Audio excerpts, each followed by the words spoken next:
वो जरा मैं आपसे जानना चाहूंगी, क्योंकि ये बजट उम्मीदों का बजट है। सरकार का ये कहना है देश का बजट है जिससे बहुत बड़ी राहत मिलने वाली है और सरकार हर तबके पर फोकस कर रही है ताकि वो अच्छे से अपना जीवन यापन कर सके। लेकिन आप अपने आप को एक नागरिक के तौर पर, क्योंकि इस वक्त जो बजट आ रहा है उससे आपको भी कुछ ना कुछ प्रॉफिट या कुछ ना कुछ नुकसान हो सकता है, लेकिन एक नागरिक के तौर पर आपको क्या लगता है किन चीजों पर इस बजट में फोकस होना चाहिए?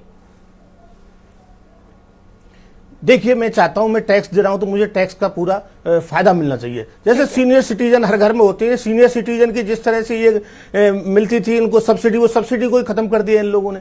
अब मैं चाहता हूं मुझे भी सस्ती बिजली मिले, मुझे भी सस्ता लोन मिले, मुझे भी सुगम रास्ते मिले, मुझे भी सस्ती शिक्षा मिले, मुझे भी सुरक्षा मिले और मुझे भी एक रोजगार मिले, मुझे भी कई तरह छूट मिला, मुझे सच बोलने की या सही बोलने की आजादी मुझे भी मिले। ये ना हो कि वो मेरे खिलाफ ही कार्रवाई हो जाए।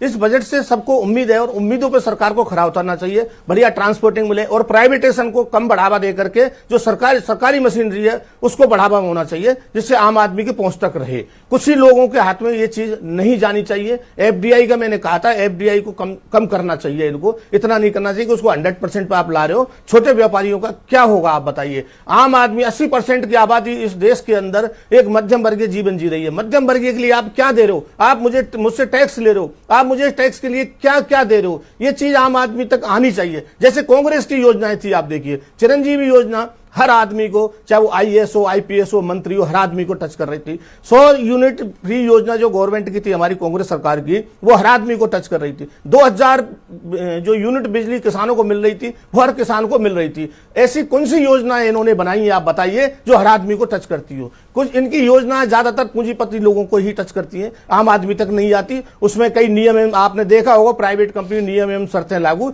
इनकी योजना में नियम एवं शर्तें लागू होती हैं, वो आम आदमी तक नहीं पहुंच पाती। प्रचार प्रसार बहुत ज्यादा होता है परंतु वो नहीं आती। जीएसटी इन्होंने जैसे कम करी, आप बताइए, बड़ा वो लगाया, बड़ा इन्होंने उत्सव मनाए जीएसटी के। भाई जीएसटी लगाई तो आपने ही थी, उसको कम करके क्या उत्सव मना रहे हो? जीएसटी में आपने जिस तरह से लोगों का पैसा ले लिया, कितनी बार आदमी टैक्स देगा आप बताइए? सरकारी एम्प्लॉय वो टैक्स कट के उसका पैसा आता है, फिर वो कोई चीज खरीदता है, फिर जीएसटी लेता है। आपने कहा वन टाइम टैक्स देना पड़ेगा। वन टाइम टैक्स कैसा रहा? गब्बर सिंह टैक्स है ये तो। दूसरा, हम ये केंद्र से ये भी उम्मीद करते हैं, आप देखिए राजस्थान की जनता, राजस्थान की जो ग्रामीण सरकार है, अभी ये चुनाव भी नहीं करा पा रहे। ये चुनावों से क्यों इतनी डरी हुई है ये सरकार, राजस्थान सरकार? आप चुनाव कराइए, ग्रामीण सरकार दीजिए, ग्रामीण सरकार मिलेगी, पंच सरपंच मिलेंगे। आप बताइए। पहुंच चुकी है निर्मला सीतारमण। मैं लौटूंगी आपके पास राजेश जी।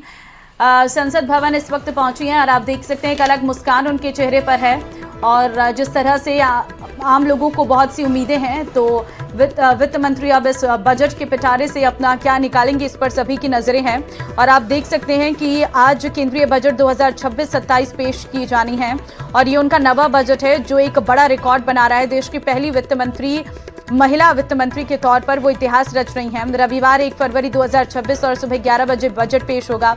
भारत में इतने सालों बाद पहली बार रविवार को बजट आ रहा है, जो अपने आप में बहुत ही ऐतिहासिक बात है। और इस बार एआई सेक्टर पर बड़े बदलाव आ सकते हैं। साथ ही लोगों को इस बजट से बहुत सी उम्मीदें हैं। मिडिल क्लास से लेकर बिजनेसमैन तक सब उत्सुक हैं। खासकर महंगाई से राहत मिलने की आस है। रोजमर्रा की जरूरी चीजें जैसे दाल, तेल, चावल, सब्जियां, दवाई, बिजली, पानी पर टैक्स कम हो सकता है। इससे घर का खर्चा थोड़ा कम होगा। और इस वक्त यहाँ पर फोटो जो है वो क्लिक करवाई जा रही है और आप देख सकते हैं, क्योंकि एक फोकस जो है हर बार बजट पर ये भी रहता है कि किस तरीके से इस बजट को पेश करने से पहले वित्त मंत्री निर्मला सीतारमण खुद को कैरी करती हैं, इस पर भी सबकी नजरें रहती हैं। तो इस बार आप देख सकते हैं क्योंकि हर समय वित्त मंत्री के भाषण पर भी सबका फोकस रहता है और इस बार उनका भाषण कितना लंबा रहता है इस पर भी सबकी नजरें रहने वाली हैं। और उनकी ये बजट की साड़ियों पर भी सबकी नजरें रहती हैं, क्योंकि 8 बजट वो अब तक पेश कर चुकी हैं और 8 साड़ी और राज्यों को सौगात दे चुकी हैं। सबसे पहला जब बजट उन्होंने पेश किया था आंध्र प्रदेश की गुलाबी मंगलगिरी साड़ी में वो आई थी। तमिलनाडु की पीली साड़ी पर जब 2020 में उन्होंने बजट पेश किया था। उसके बाद 2021 में तेलंगाना की लाल सफेद पोचमपल्ली साड़ी में वो नजर आई थी। और देखिए यहाँ पर वो किस तरह से इसको अपना